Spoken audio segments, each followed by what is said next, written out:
Hey man, you want to play a casual match play game? What the hell is that?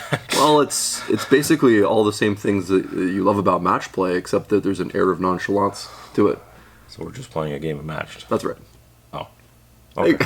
Hey guys, welcome to another Lords of War Games and Hobbies video. I'm Chris, this is Jay, if you're tuning in for the first time. And we are usually doing these videos a couple times a week, where we just talk about industry stuff, pointy things, silly Warhammer community articles. They are a great source of material. Holy cow. You know, when Warhammer community became a thing, I was like, no, this is very powerful, smart move on their point, but they have found a way to start getting in their own way. That is honestly the best way to describe this. I read this article, and I was just saying, like, what am I reading? Yes. Yeah. It's and I guess for those of you that, like, maybe we're overreacting a little bit here, I think it's because we've been, like, talking about this for a little while. This idea that, like, Games Workshop's kind of forgetting about, you know, almost a lot of how they built the company, which is essentially, like, off the backs of, like, people getting together and playing war games for fun, right? And in the more recent, like, 5-year stretch, maybe 3 to 5 year stretch, moving more towards, like, really talking about and having all the kind of radio waves covering the match play game and competitive play, and making the games have lots of structure. You know, scenery has to be put like this, and you have to play it this way, you have to stand in these circles to win, and all the kind of drive to, like, you know, this type of play that, you know, that you could almost, like, run data for and kind of collect data for, right? Yep. And I think the funny thing about an article like this is I think they're kind of, like, realizing to a degree, and this is what I think Spearhead represents as well, is, like, they're realizing they can't just focus on match play, but the people in charge now don't know anything else.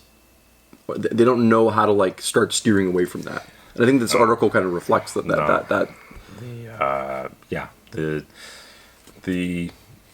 Because they're basing all of their articles and content on what will, you know, by algorithm get them the most clicks, they are just putting out nonsense.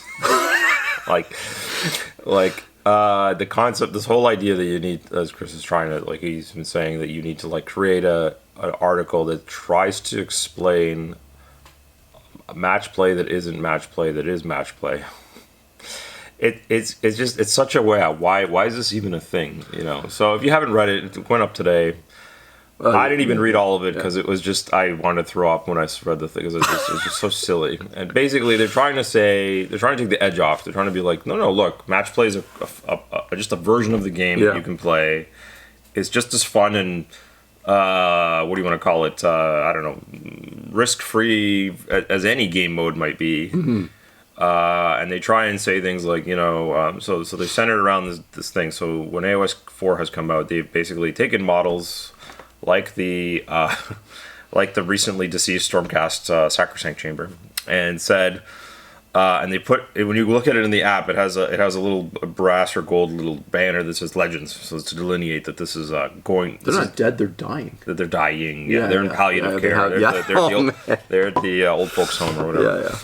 And so Gino was trying to say, like, well, look, even though these aren't allowed in standard match play, which I guess is tournament play, which is also stupid. I'm like, well, we might as well, like, which is the only format they talk about. Yeah. But, like, so I guess what they basically have inferred is that regular match play is technically tournament play, but you can forge your own narrative and play casual match play, and they're basically trying to say, use the legend models in your games at home for fun. Don't stop buying these models, please. If they're still available, keep buying them. Yeah.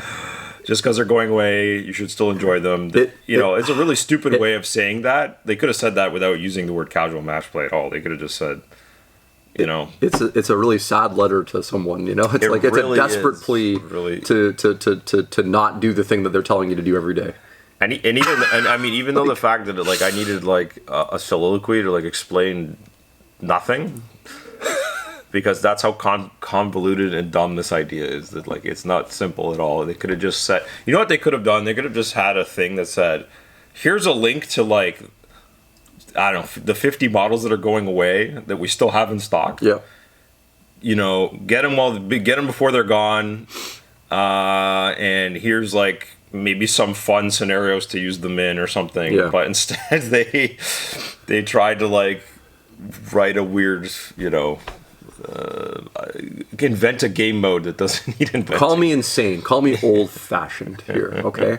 But way back to my high school years, I remember taking my first creative writing class, and I remember learning the concept of show, don't tell, which is a very powerful writing, literary kind of mechanic or whatever, like where you're supposed to essentially not tell people what's happening, but show them with the actions of the characters and the story itself. This is a very basic lesson that Games Workshop needs to learn here. If they want people to play casually, they need to show people playing casually. They need to show people what that looks like, because nobody looking at Warhammer community knows what that is anymore. No. Nobody knows what that is anymore. If you come into the hobby in the last 3 years, what the hell is a casual game? Mm-hmm. Nobody knows. Mm-hmm. What they could have done is had a perfect example is we have a local person, Ash from Gorilla Miniature Games. He's trying to do something like this right now. You can check out his channel. What does it look like? It's people getting together and playing Warhammer outside of the context of a tournament. It's people coming together, just having some drinks, playing, whatever it is. It's your friend's hobby night where you just play some games. Show that. It doesn't, you know, like, we don't have to come up with these crazy contradictory titles for a mode of play that makes no sense. I do feel a little bit like the people running the ship here, at least the people in the marketing department, have like legit forgotten about, like, they don't even know what casual play is anymore, and they don't know, if they don't know what it is, they don't know how to capture it anymore. They don't know how to promote it. They don't know what to do with that. The weird rant over. The weird irony is good rant. The weird irony is before they started advertising these like 3 modes of play, right? You know, for 40 years, Warhammer was technically always match play. It was just, you know, here's how you build an army and how you, and here's some scenarios. And there's only one mode of play in all the games. Yeah, they never had separate modes. And everything else was just fan made and created. And that's the weird thing, is like, by creating these buckets for some reason, I don't know why they get their hands in it at all. Like the tournaments should be run by people that want to run tournaments, and they can create their own packages and invent their own. That's how it was for a long time. Those people are literally running the events department, and those people are running the ship now, right? Yeah, people that are doing this. That's like they should have. Yeah, I don't know, but Warhammer for a long time was just one mode, and Games Workshop would occasionally go in and make small changes if it was like super egregious, but generally they just left it alone. And people just sorted out themselves. And then eventually what happened is like now I get it, what would happen is you would get certain people that would create a format that became the dominant format, and everyone would play that. And I guess Games Workshop would then feel like they don't have the control of it anymore because someone else is now dictating how to play with their product. So I get maybe in the current age that they do need to be somewhat involved, but I don't know if we need these multiple buckets. I think you can just have like one mode of play, and that's it. I don't know why here's just generic scenarios and army construction, and that's what we should be using for everything. Yeah, it's definitely shifted. I think you made a great point, and we had this. I think you could argue that like Games Workshop was promoting, like the thing they were promoting to you was just a casual game. They gave you rules. The rules were tight enough that like you could meet a stranger and play. Yeah. Like that's the whole point of having a rule set. Which is, you know, the concept of a pickup game. But we've gone so far into that extreme now, where the way they're promoting it now almost is the guise of this tournament is like the ultimate way to play. It's like the end step. Because all those people that ran those events and created those events are now coming up with like the objectives and the way the missions work. And so you can't really argue that it's default meant for a casual player anymore, right? Yeah. And it's kind of ironic because like they've made this great new product, Spearhead, which in theory is a great way to casually play Warhammer now, but they almost this is my fear, is like they almost don't know what to do with it, you know. It's like they're not talking about it that much. like, I don't know, like, I feel like they're gonna do like a meta watch Spearhead article.